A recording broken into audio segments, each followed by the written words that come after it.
tendo aulas de novo, e não é essa a ideia do estágio. A ideia do estágio é que vocês coloquem em prática aquilo que vocês já aprenderam. E aí a gente tira as dúvidas, combinado? Sim.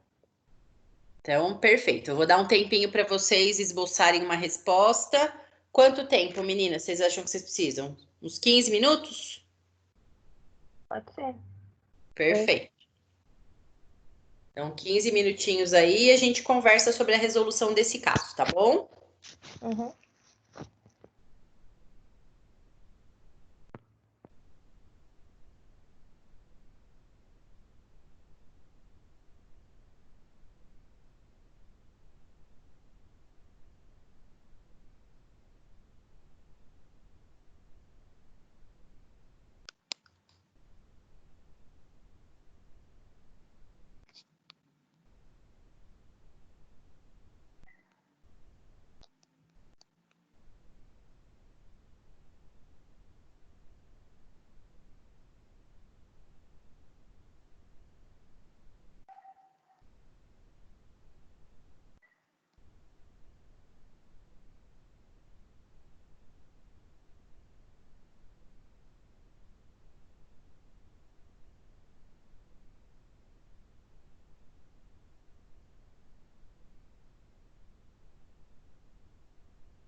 Professora, você pode colocar de novo a imagem? Sumiu para mim. Tá.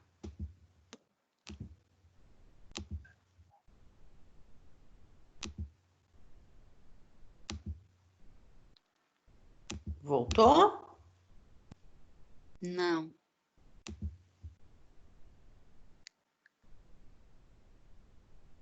Os demais estão conseguindo visualizar ou também não?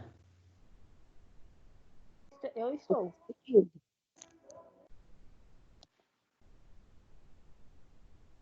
Voltou agora, Angélica? Voltou. Tá. Obrigada. Nada. Sumiu de novo. Eu vou tirar uma foto e vou mandar no grupo. Ai, obrigada. Acho que é melhor. Porque às vezes a gente tem que voltar para ver, para ler alguma coisa.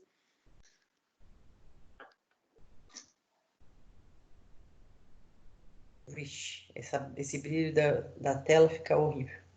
Ah, é para printar, né? É. Que tá na tela do computador.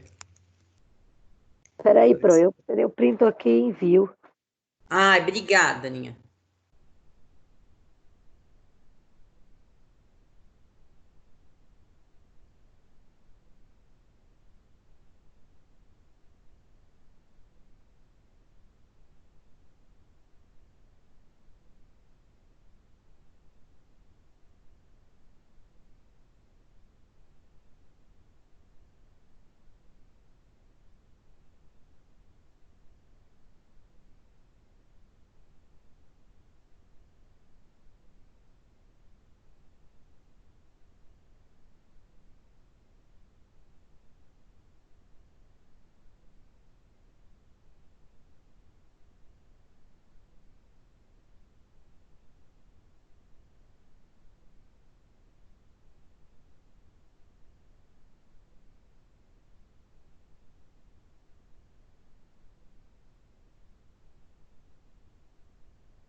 Tudo bem, meninas? Podemos começar a discussão?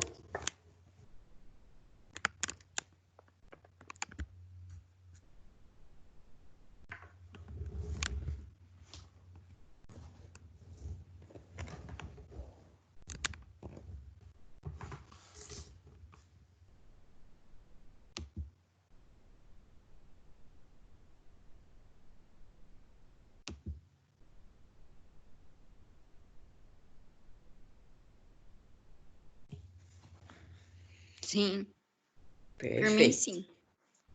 Sim. E as demais? Sim, Ana. Ok, pronto. Perfeito. Então, vamos lá. Ó, o que que a gente tem aí? Chegaram para avaliar um paciente com 75 anos, do sexo masculino, na UTI. Terceiro dia de pós-operatório de revascularização do miocárdio.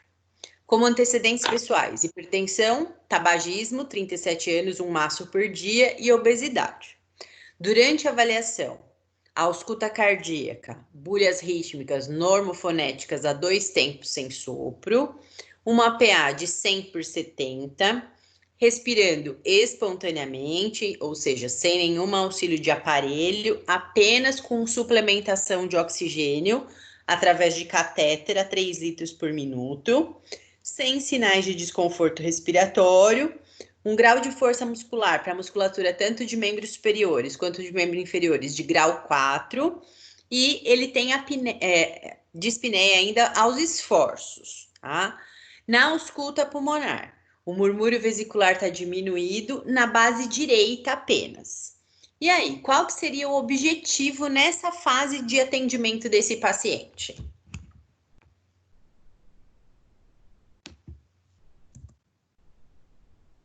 Pode falar, não?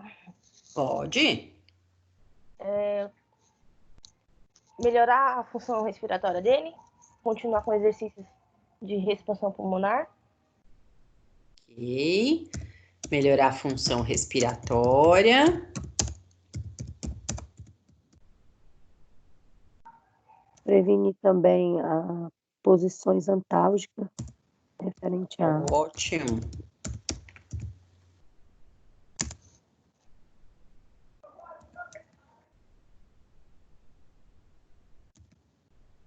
Ok, que mais?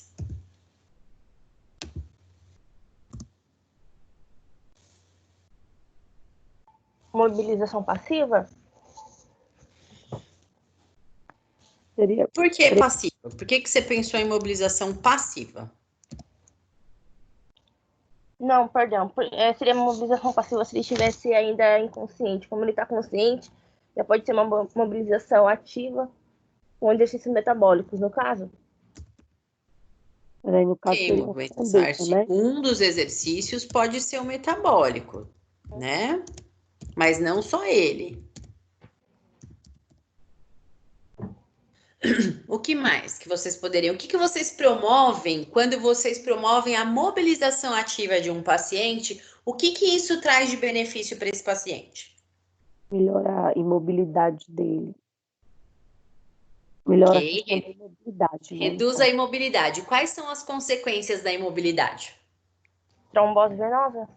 Trombose venosa é uma das consequências da imobilidade. Que mais?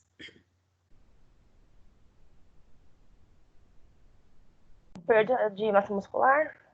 Perda de massa muscular. Que mais?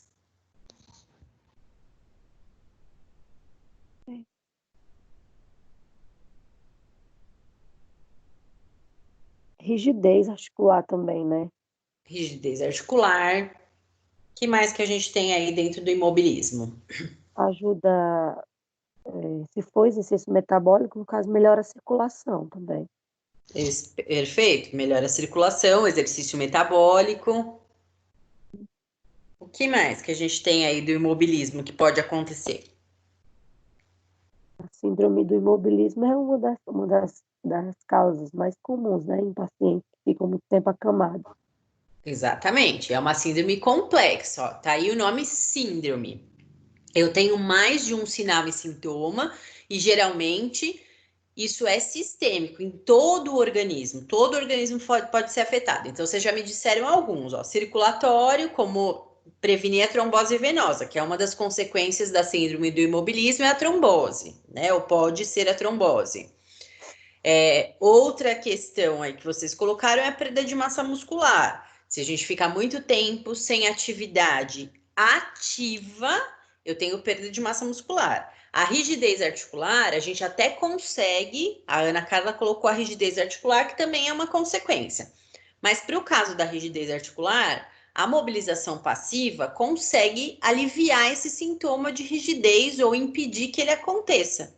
Porém, a mobilização passiva não é suficiente para fazer preservação de massa muscular, tá? Então, inevitavelmente, o paciente que fica acamado por longo período, sem mobilidade ativa, a tendência é ter uma grande perda de massa muscular, tá? Além da massa muscular, o que pode ser perdido? Amplitude de movimento. Amplitude de movimento, que mais? Pode correr também acúmulo de secreção em vias aéreas?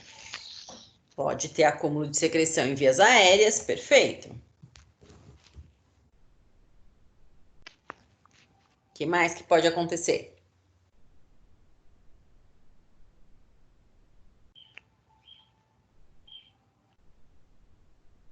Perda de força muscular nos músculos do diafragma, no músculo do diafragma, por conta dele não estar exercitando. Músculos respiratórios. Nesse caso, só se ele tiver em respiração artificial, né? Respiração espontânea, não. Porque aqui, ó, nesse caso, tá com respiração espontânea. Uhum. Então, se ele respira sozinho, ele não perde força diafragmática.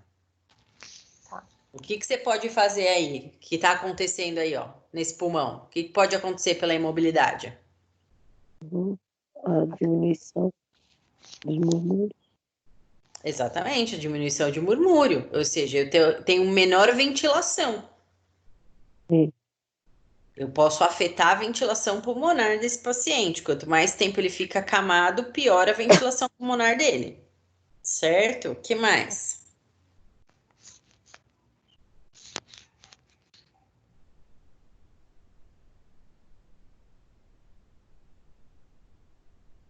Pele. O que pode acontecer com a pele? Se esse paciente ficar muito tempo numa única posição. Cara, Escara, eu posso ter lesões de pele, né? Associadas ao imobilismo. O que mais que pode acontecer?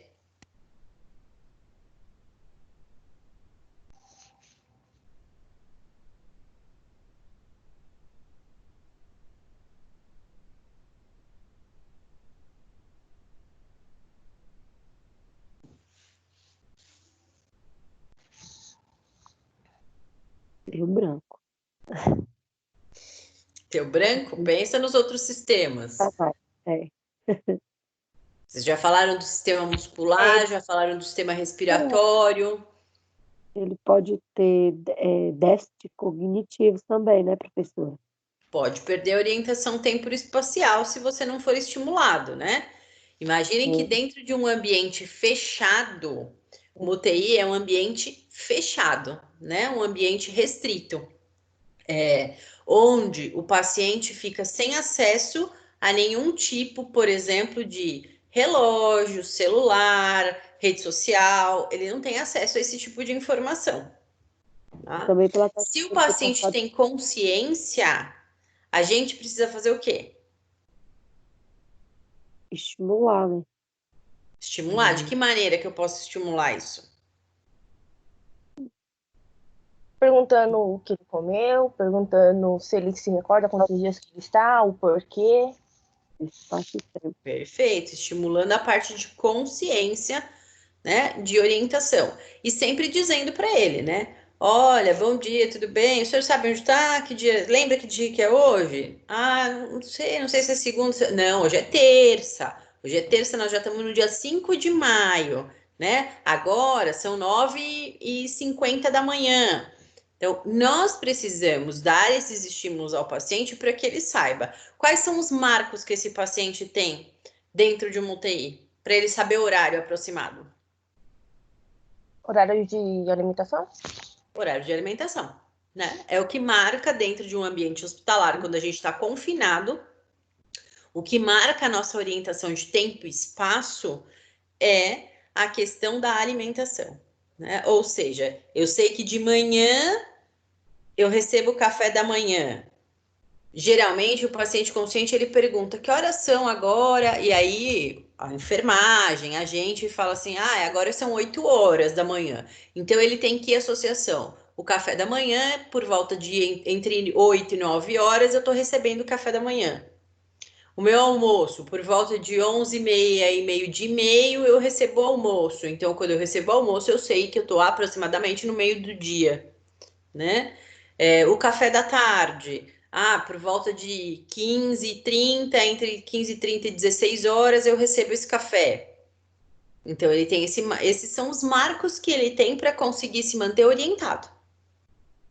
Tá? São os marcos das refeições, de horários de refeição, que ele consegue aproximadamente saber em que tempo do dia ele está. Tá? O que mais que pode acontecer? Sistema gastrointestinal, o que acontece com o imobilismo para esse sistema? O intestino, ele prende, né? Perfeito, eu posso ter uma constipação intestinal. O que eu posso ter com a questão estomacal? No abdômen. caso, o estômago não vai fazer a digestão correta, vai... Perfeito, eu posso ter redução de movimento peristáltico, né? Fazendo que eu tenha uma digestão mais lenta. Então, é um paciente que, dependendo da quantidade de alimentação que ele tiver, para a mobilidade, se for muito baixa, ele pode ter náusea, ele pode ter vômito. Por quê? Porque ele não faz digestão, aquilo fica parado dentro do sistema gastrointestinal. Se esse sistema ficar congesto a determinado ponto, ele pode apresentar episódios de náuseas e vômitos. Tá? Então, isso é uma coisa importante. Percebam quantas coisas estão ligadas, aqui nesse item que vocês colocaram aqui. Mobilização ativa, na verdade, o que a gente preconiza para todos esses pacientes é a mobilização precoce. Colocar esse paciente para se movimentar, para fazer movimentos ativos o mais rápido possível. Num terceiro dia de pós-operatório, o que a gente já consegue fazer com esse paciente? Deambular. Já dá para ficar em pé e fazer uma pequena deambulação. Ou pelo menos, se o paciente estiver ainda com muito desconforto respiratório, com muita dispneia ou esforço, suponhamos que você vai colocar ele para andar. Mas ele está aqui, tendo dispneia para o esforço. Ele não consegue, ele tem falta de ar. O que vocês podem fazer, então? Pelo menos, para começar a mobilizar esse paciente? Adequar a postura dele, assim. Posicionamento no leito. Posicionamento do leito, ou pelo menos fazer o que com ele? Tirá-lo do leito e colocar onde?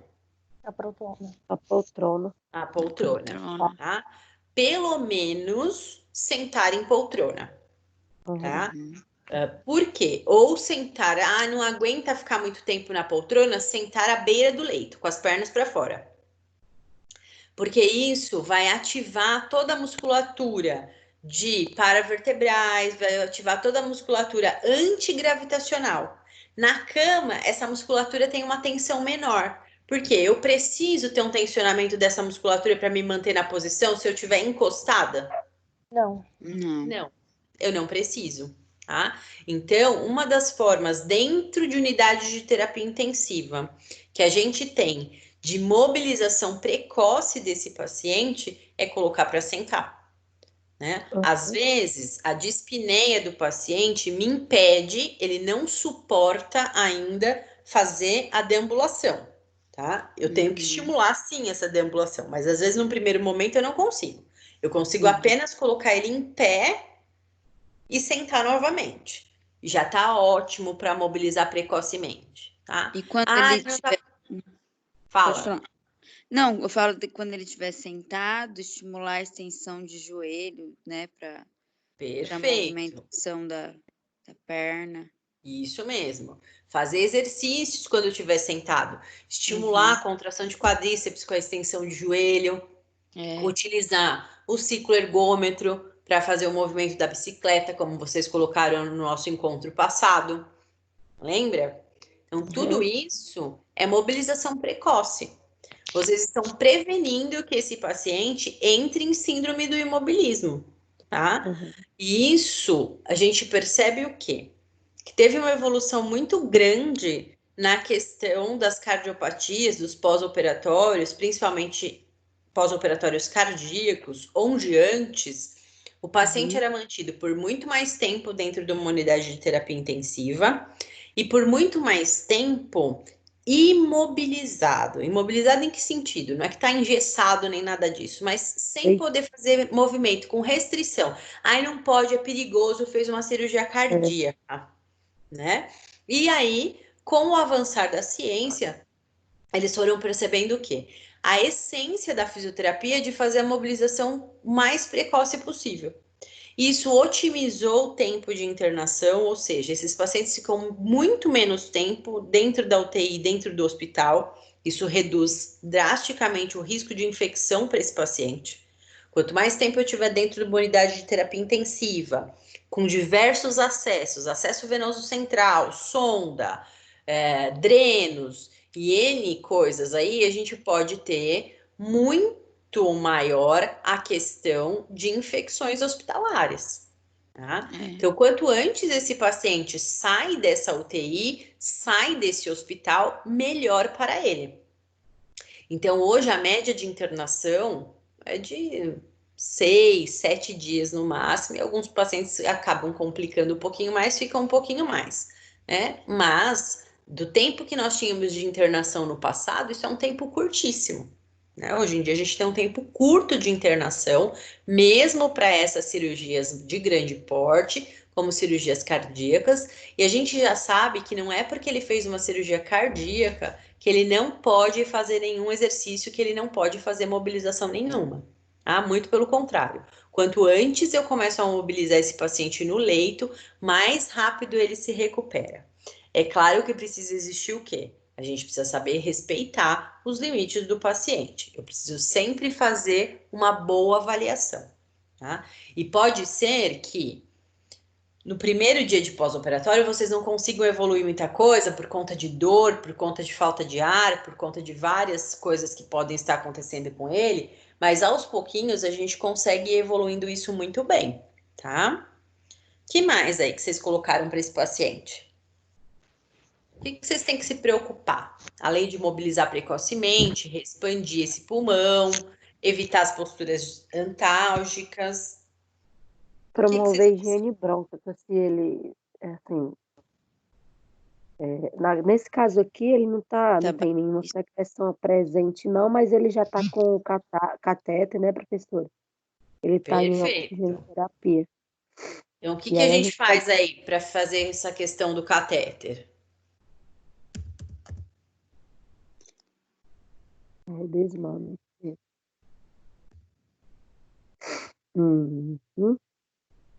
Então, uma das questões de preocupação para a gente é desmamar esse oxigênio. Como é que a gente consegue desmamar? Ó, melhorando a expansão pulmonar, né? Quando eu faço a expansão pulmonar, a tendência é que eu precise cada vez menos de uma questão de oxigênio externo, de reposição e exercícios respiratórios. Né? Os exercícios respiratórios nessa fase, eles são essenciais para fazer toda essa estimulação de mobilidade torácica, de insuflação pulmonar e para que ele possa definitivamente deixar o uso de suplemento de oxigênio, tá? Claro que o desmame de oxigênio ele tem que ser feito respeitando, né, a saturação, tá? Então,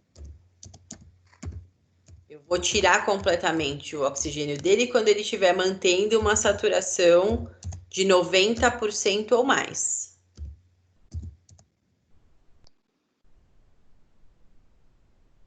Isso é o mínimo que a gente espera. 95 não, cadê a porcentagem?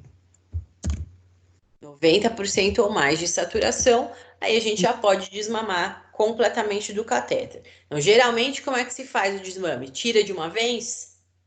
Não. Não. Vou tirando gradativamente. Está com catéter de 3 litros, eu vou fazendo exercícios respiratórios e expansão, aí eu vou baixando, ponho para 2 litros, ponho para 1 litro, e aí desligo para ver como é que ele fica, tá? Então, a gente vai fazendo esse desmame gradativo para que a gente consiga É deixar esse paciente sem oxigênio, porém mantendo uma saturação de 90% ou mais. Tá? O que mais que vocês propuseram para esse paciente? Aqui a gente já misturou objetivos e condutas, né? Foi. É.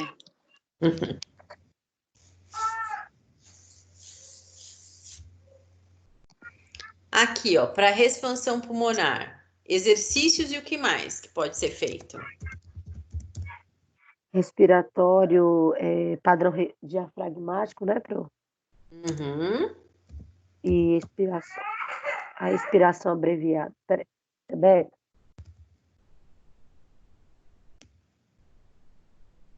Desculpem aí, tem aqui uma criancinha que já está chorando pela mamãe.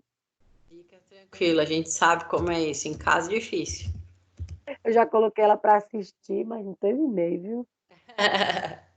Expiração abreviada, que mais? Estimular mais a expiração, né?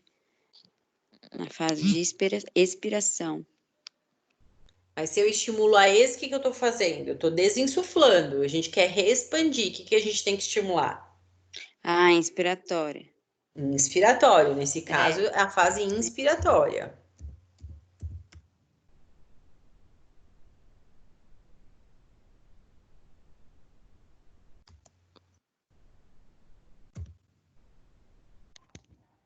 A gente dá uma ênfase na expiração, na inspiração. Que mais? Já fazendo a mobilização ativa e pode associar, né, professora, a exercício respiratório. Tem tempo durante as mobilizações.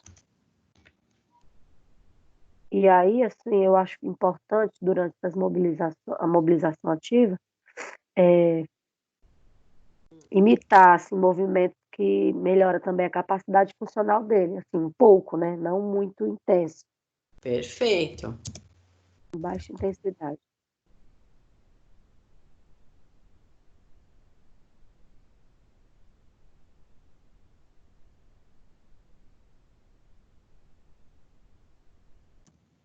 E o que mais? Uma coisa importante que está faltando aí que a gente usa bastante.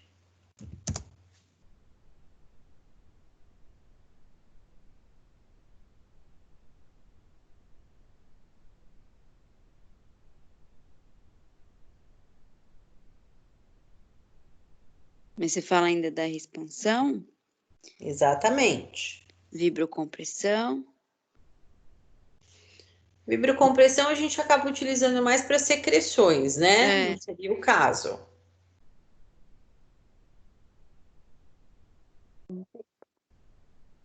Alongamento ativo assistido, associado a exercício respiratório. Perfeito. Posso fazer alongamento associado.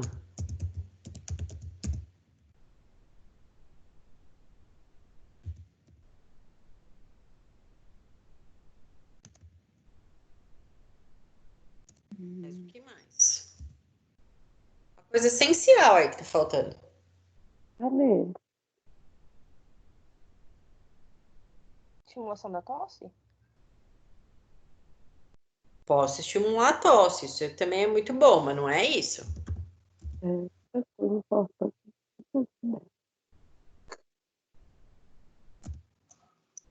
Já falou tudo, não?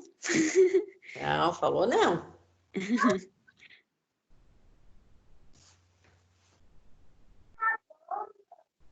Professora, elevar a elevação da perna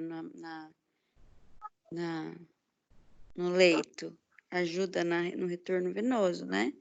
Deixar a perna mais elevada. Uhum. Sim, posicionamento de membros inferiores para ajudar no retorno. Isso. Perfeito, pode ser feito também.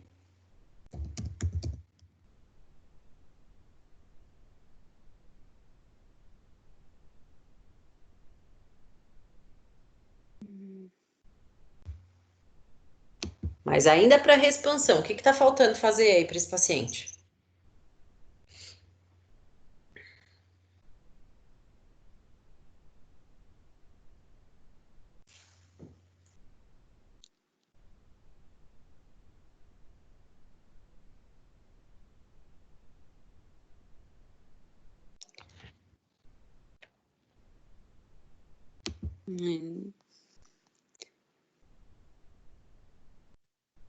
Usar aquele...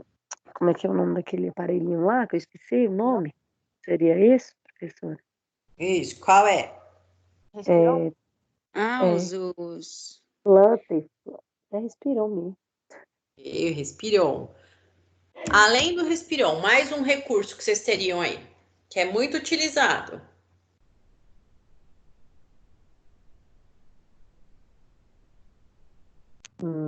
Também usa o equipamento. Não, mano vacuômetro não, né? Não, mano vacuômetro é para verificar se... Isso verifica a força, né? Uma forma de avaliação. Não é verdade. Peraí.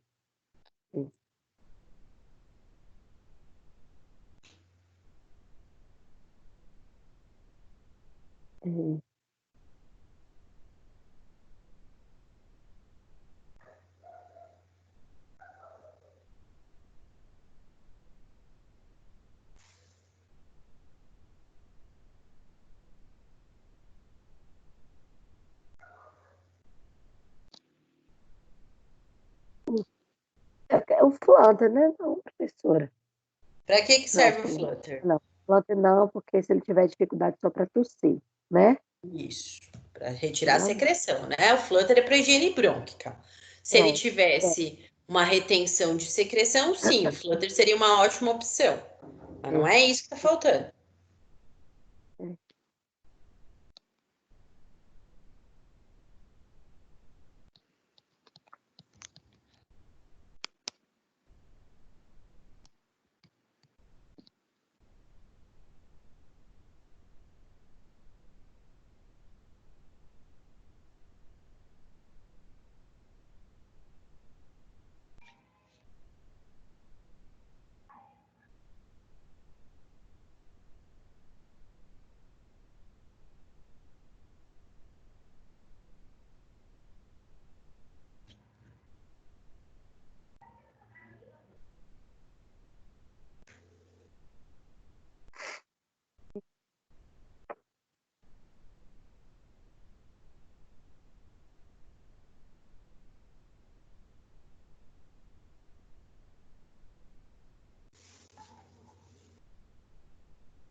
E aí, descobriram? Faz que nem aquele programa lá, tempo valendo. É.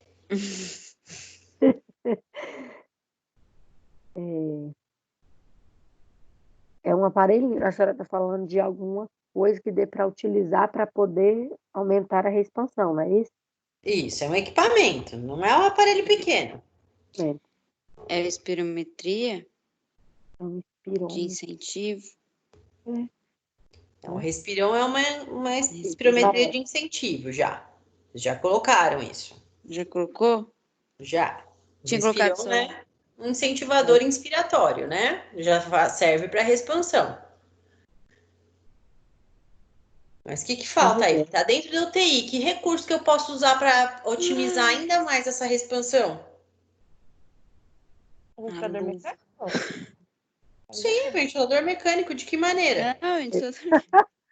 Porque Ai, professora. Antes tudo pra gente era a VM, né? Tudo a ventilação mecânica. Agora a gente está tentando não colocar. É que já passou, né? Ventilação mecânica.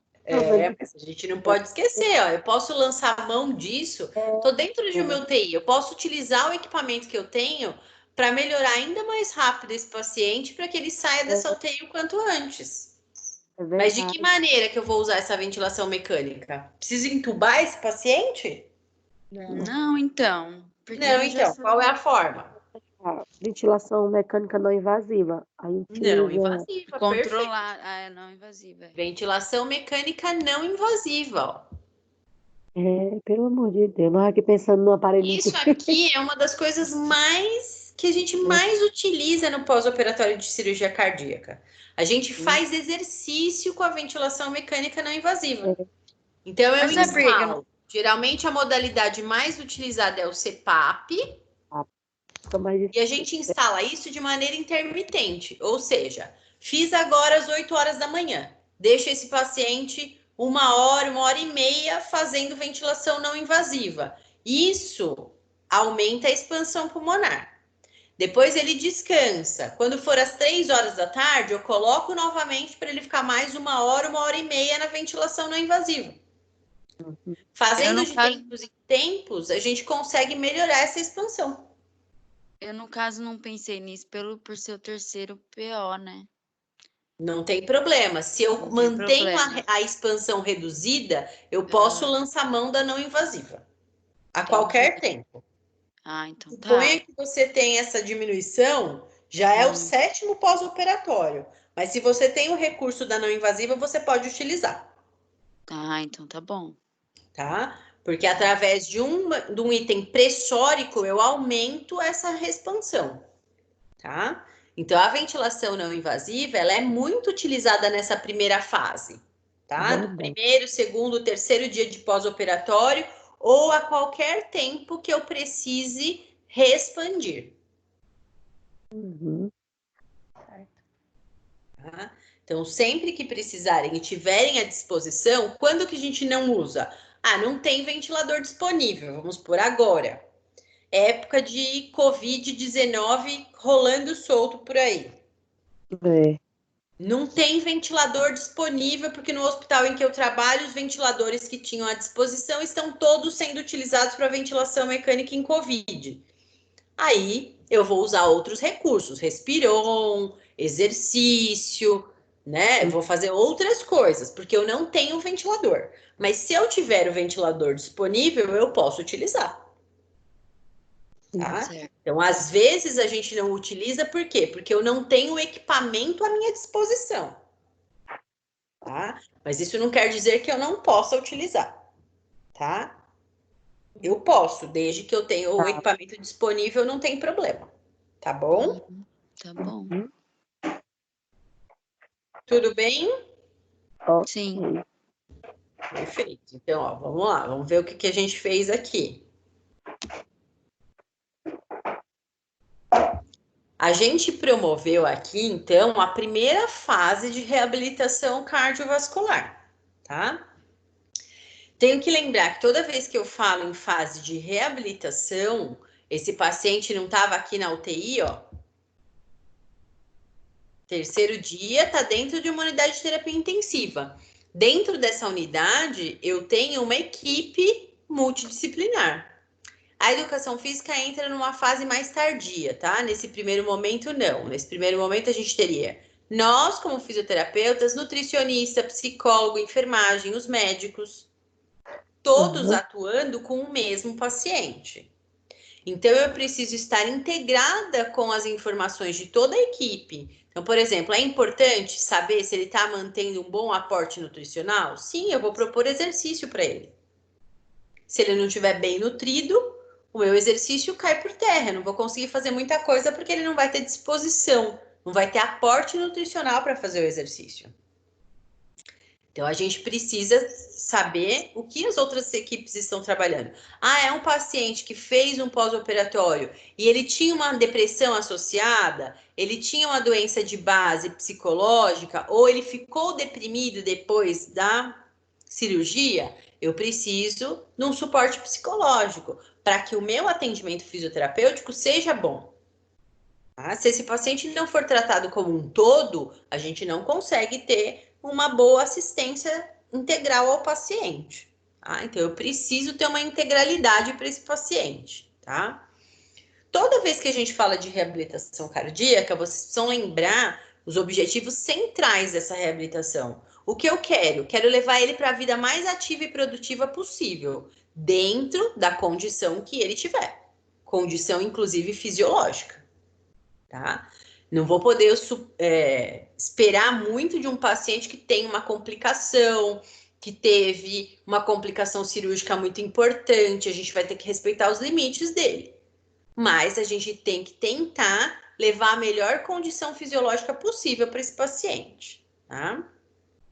Prevenir qualquer tipo de doença que venha novamente a fazer a obstrução dessas artérias coronárias. Então, eu tenho que trabalhar com esse paciente, lembrando dele o seguinte, olha, é um momento que é importante o senhor deixar de fumar. Se é tabagista, a gente tem que orientar. O nosso papel não é simplesmente atender o meu paciente. Ah, eu vou ali, eu faço os exercícios, vou embora, pronto, acabou. Eu preciso também fazer o meu papel de educador, de orientador. Eu preciso orientar esse paciente. Olha, saindo daqui agora, o senhor se cuida, né? Procura o pessoal da nutrição, faz uma alimentação saudável. Ó, a gente tem aqui que é um paciente o quê? Obeso. Sou eu que vou tratar a obesidade dele? Não. Mas o que eu posso fazer? Orientar e encaminhar ele para uma Orientação. Encaminhar, orientar para uma nutricionista, né? É meu papel também como fisioterapeuta, tá? E com isso, fazendo tudo isso associado, a ideia é que eu consiga diminuir a mortalidade e também a morbidade. Ou seja, que ele não venha a ter, né, sintomas por conta dessa doença cardíaca que ele apresentou, tá? Se eu não respeito, não é porque eu não estou ouvindo, eu estou ouvindo bem, tá? É porque eu vou atender aqui uma coisa importante dessa minha filhinha aqui. Só tá um instante. Bom, fica tranquila, Aninha. Então, ó, a primeira fase, que é essa que a gente está centrada aqui nesse... A primeira fase acontece logo depois do evento cardíaco. E até que momento que ela acontece? Até a hora da alta. Isso é chamada de fase 1 de reabilitação cardíaca. Do momento em que ele tem ou a dor pré-cordial, ou que ele faça uma cirurgia cardíaca, ou que ele tenha qualquer evento cardíaco, até o momento em que ele tem alta e vai para casa. Tá? A partir da alta, a gente entra na fase 2, que é o atendimento ambulatorial especializado. Tá? A primeira fase é intra-hospitalar. É tudo que vai ser feito dentro do hospital. Tá? É essa a nossa ideia, então. Ó, aqui, ó, a parte mais importante que a gente colocou ali. Mobilização precoce. Essa é a fase essencial, tá? Da gente conseguir fazer. Então, o que a gente pode fazer aqui, ó? Na primeira fase, que é intra-hospitalar, que é o que nós estamos conversando agora. Exercício pode ser iniciado imediatamente depois que a doença cardíaca foi estabilizada. Ele chegou, então, no hospital, suponhamos que não seja esse paciente que a gente atendeu agora, que já é um pós-operatório. O paciente chegou, dor no peito, pressão alta, dispneia. Ele vai ter o atendimento médico, tá? Para estabilizar a pressão, aliviar os sintomas, e assim que ele tiver clinicamente estável, ó, a gente começa a fazer a fisioterapia, tá? O que é estar estável? Ó, depois das primeiras 24 a 48 horas que ele não tenha sintoma, ele esteja assintomático. Geralmente, quando esse paciente interna e toma as medicações e faz o atendimento médico, em geral, em 24 horas ele está estabilizado para ser atendido, tá? Sem nenhum problema. Nos casos de insuficiência cardíaca mais importante, a gente precisa esperar a melhora da dispneia, mas os exercícios bem tranquilos de movimentos e alongamentos podem ser iniciados assim que o paciente consiga já ficar em pé e deambular, tá? Então, primeiro, a gente vai começar em exercícios no leito, quando é o caso de uma insuficiência cardíaca mais grave. Não quer dizer que eu não posso fazer, tá? Isso é o que se confunde muito quando a gente vai atender um paciente cardíaco.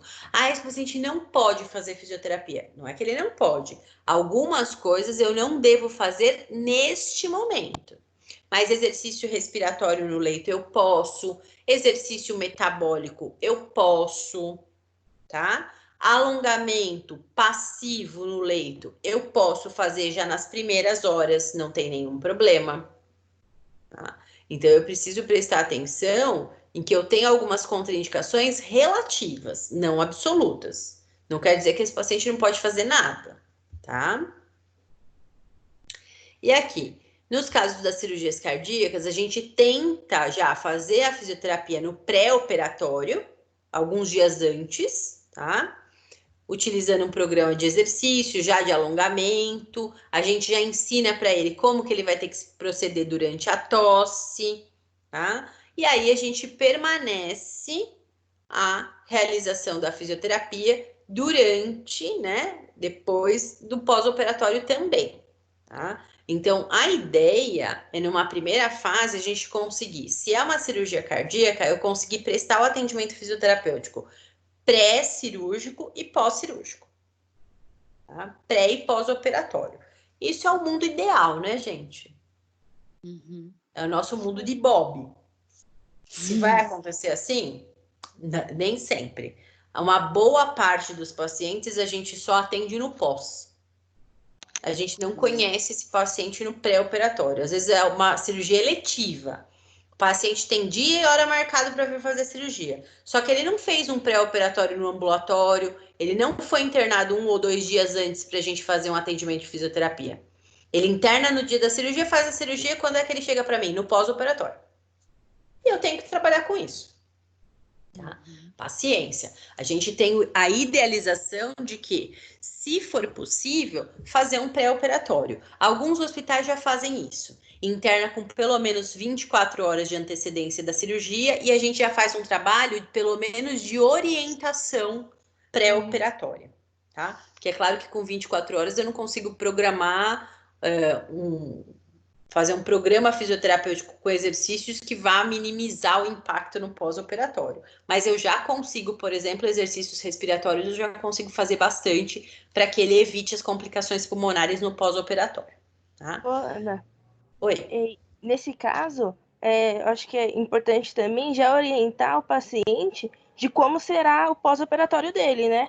Já Sim. explicar para ele o que é normal, quais serão as possíveis condições dele, para que ele já fique mais calmo e venha seguir de uma maneira mais importante, lembrando da importância que é fazer a fisioterapia também no pós-operatório. E até mais Isso com mais mesmo, ênfase e com mais vontade. Perfeito. Quanto mais orientado o paciente estiver, menos ansiedade você gera nesse paciente. Tá? Até a mudança de estilo de vida, né? Exatamente, até a mudança de estilo de vida que tem que ser feita. Obeso. Exato, perfeito. Então, assim, percebam que vocês já estão buscando essa visão mais holística, mais integral desse paciente, que é importante. Né? O que a gente verifica aí? Toda condição de saúde, né, ou relacionada à nossa saúde, em que eu não tenha conhecimento do que será feito, gera ansiedade, né? Gera ansiedade. Não adianta a gente dizer que não. A gente fala assim, olha, sei lá, né? Vamos dar um exemplo. Você vem aqui e fala para mim, olha, Ana, você vai ter que fazer uma cirurgia, né? A gente detectou que tem, sei lá, um nódulo benigno na região de pericárdio e você vai ter que fazer essa cirurgia cardíaca para retirar isso.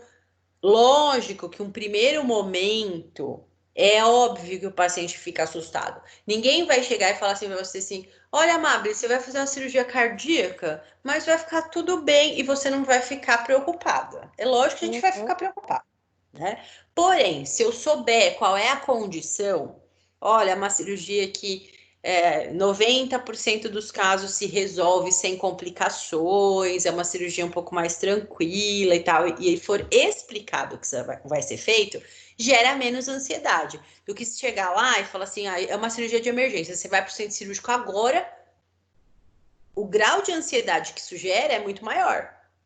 E até perigoso. Exatamente, porque até porque a gente tem que condição humana, né? Tudo que me pega de surpresa me causa estranheza, me causa medo, me causa ansiedade, né? Se eu chego para passar numa consulta de rotina, né? Eu só fui lá porque eu tava com uma dorzinha no abdômen. Eu achei que fosse gases. E aí o médico falou assim: você tá com apendicite, você vai agora pro centro cirúrgico? Óbvio que isso vai gerar uma ansiedade, né?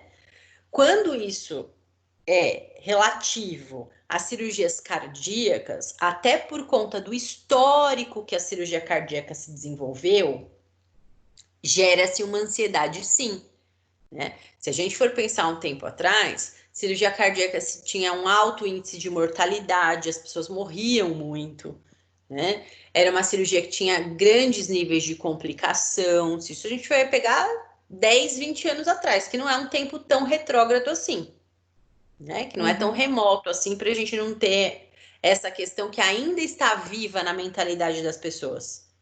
Né? A mentalidade da maioria das pessoas ainda, a cirurgia cardíaca é muito grave, embora a cirurgia cardíaca hoje em dia tenha melhorado muito na questão de formas de abordagem, de jeito de fazer a cirurgia que mudou, inclusive o pós-operatório, recursos que a gente tem, a fisioterapia que avançou demais nessa área. Então, a gente tem um risco muito menor de complicações hoje em dia. Não deixa de ser arriscado, né, gente? Toda e qualquer cirurgia, quando é colocada dessa maneira, tem risco. Eu vou passar por uma anestesia geral, eu vou ter todo um procedimento cirúrgico importante. É óbvio que o risco existe, que gera ansiedade. Mas é claro que se a gente consegue orientar ele antes, por exemplo, olha, depois da sua cirurgia, é comum que fique um pouquinho mais difícil a respiração nos primeiros dias, por causa da dor e tal. Então, nós vamos utilizar o CPAP, uma ventilação não invasiva que vai te ajudar a melhorar mais depressa essa condição pulmonar. Quando ele for fazer o CPAP, ele não vai estranhar. Ele já sabia que ele iria fazer. Já estava programado na linha de tempo dele pós-operatória. Tá? Então, isso gera menor ansiedade. Sim. E até mesmo, Ana, como lá no hospital, até esse paciente vir pra gente, um exemplo, um paciente de pós-cirurgia cardíaca e veio para nós que somos do estágio. Como nós já temos aquela dificuldade de ir até o paciente ou chegar até o paciente, se todos os fisioterapeutas chegassem e dessem essa orientação já de posicionamento e do que vai ser feito depois, já seria muito bom para o próprio paciente dele já saber. Olha, eu não posso virar de lado. Ele já ia até mais tranquilo, né? Quando eu tossir, eu tenho que segurar um travesseiro e fazer mais coisas também. Sim, perfeito. A orientação básica auxilia em todo o processo de atendimento, né? Então, ó, a primeira fase, a gente tem uma dificuldade, não dá para generalizar todo mundo, né? A gente sabe que eu sempre falo para vocês, a indicação é sempre a gente fazer uma boa avaliação no meu paciente. Eu preciso avaliar esse paciente muito bem e o meu atendimento é individual, de acordo com aquilo que aquele paciente apresenta naquele momento de começar o exercício, tá? Que eu vou fazer. Então, sempre eu vou precisar fazer uma boa avaliação para determinar o quê? Qual a melhor estratégia fisioterapêutica para aquele momento, tá? Então, a gente pode eleger desde exercícios passivos até a caminhada e a subida e descida de escada, até que ele tenha alta. Tá? Então, isso vai ter uma variação bastante grande de pessoa para pessoa, gente. Não tem como. Eu sei que a gente tem uma ansiedade quando a gente está estudando, daquela coisa de a gente querer uma receita, de falar assim, faz isso, faz aquilo, mas não tem como. Tá? Cada paciente é único. Claro que a gente traz aí, para até diminuir a ansiedade de vocês, mais ou menos o que é feito, né, em alguns dias. Então, por exemplo, segundo, de 2 a 3 dias que ele está na UTI, é o que a gente já falou, ó, sentar no leito ou na beira do leito, pode sentar na poltrona, pode fazer exercícios passivos no leito e também ativos, já pode ficar em pé. Então, ó, se eu consigo ficar em pé, eu consigo fazer exercício ativo. Muitas vezes precisa ser um ativo assistido, porque a hora que eu sentir dor, eu vou ficar com medo. Se o fisioterapeuta está lá do meu lado e fala assim, não, é assim mesmo, tenta só mais um pouquinho elevar o seu braço. Respira fundo para sentir melhora dessa dor. Ele vai conseguir fazer melhor. Se ele for fazer sozinho, ele vai parar no momento em que ele se sentir inseguro. Tá?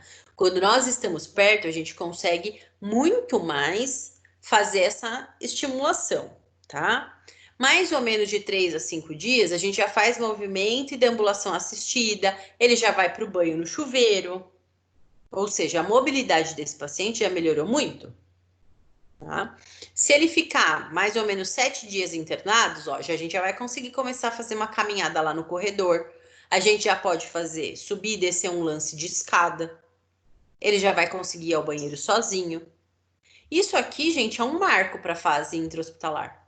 Tá? Esse paciente ficava muito imóvel nesse primeiro período, porque todo mundo tinha receio de fazer essa mobilidade precoce.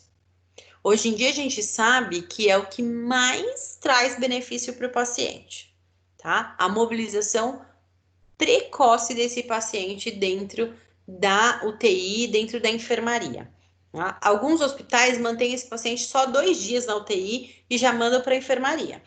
Isso depende da evolução clínica do paciente e da disposição também do hospital, né? Quando a gente fala lá onde vocês fazem estágio, o quanto antes ele tirar o paciente da UTI para ir para a enfermaria, melhor, né? Ele precisa de vaga de UTI, é SUS, tem sempre gente precisando de vaga, nunca tem leito sobrando. Então, eu não posso deixar, por exemplo, assim, vamos manter mais um dia só por segurança. Não. Né? Se ele tá melhorzinho hoje, vai para a enfermaria. Tá? Em alguns hospitais particulares, a gente às vezes até consegue fazer junto com a equipe multiprofissional. Olha, ele já melhorou muito do ponto de vista psicológico, do ponto de vista fisioterapêutico, ou do ponto de vista clínico. E aí a gente, como fisioterapeuta, fala assim, mas não dá para ele deixar só ele mais hoje na UTI, porque aqui eu consigo dar uma atenção melhor para ele, consigo acompanhar ele mais de perto do que lá na enfermaria. Às vezes deixa-se mais um dia só para você fazer um trabalho otimizado, melhorado para esse paciente. No serviço público isso é mais difícil, tá? Porque aí a gente tem todos os encargos da questão de falta de vagas, de tudo isso, tá? Então a gente vai ter uma dificuldade às vezes um pouquinho maior. Em hospitais privados pode ser que vocês consigam, junto com a equipe, determinar um dia a mais na UTI só para melhorar o atendimento dele naquelas 24 horas, tá? Fazer mais uma vez a VNI no ventilador mecânico, esse tipo de coisa, tá? E aí depende do serviço que eu estou inserido, depende do paciente que eu tenho em mãos para tratar, tá? Isso tudo vai ter uma variação bastante grande. Só que é só para vocês terem uma ideia, um norte do que já pode ser esperado nesses primeiros dias aí de hospitalização.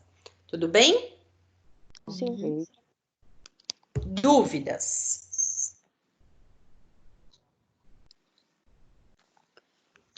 Eu acho que nessa fase.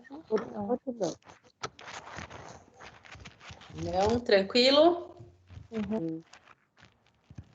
Perfeito.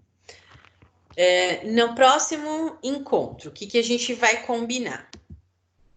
Vocês vão buscar material a respeito do manejo, do atendimento a pacientes portadores de Covid-19, tá?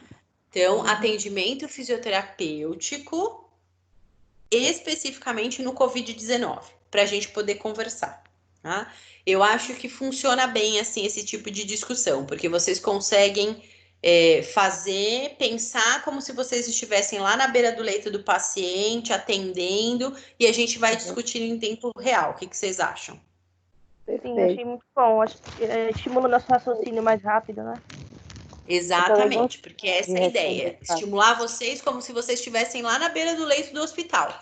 Como a gente, infelizmente, não está conseguindo fazer isso presencialmente, ao menos a gente vai fazendo esse tipo de discussão para estimular como se vocês estivessem ali, avaliando um paciente ali, tá bom?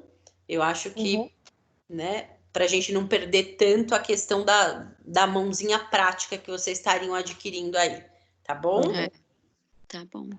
Então, perfeito. Então, para terça-feira, a gente já combina isso. Atendimento fisioterapêutico a pacientes com Covid-19. Tá? Eu acho que não dá para a gente deixar de comentar isso agora. É uma coisa que está dentro de toda a área, mas principalmente o atendimento fisioterapêutico é extremamente solicitado nesse momento, né? De pandemia, e vocês estão acompanhando isso aí pelas notícias e tudo mais. Então é importante que vocês saibam, se eu estivesse lá no hospital, tivesse que atender um paciente portador de Covid, como eu faria? Tá bom? Então busquem por essas informações e a gente vai discutir isso na próxima reunião, tá bom? Tá bom. Perfeito, então, meninas. Ok. Muito obrigada, Pro. Obrigada, Eu que Ana. agradeço a participação de todas aí, tá bom? Até na terça. Até. Até.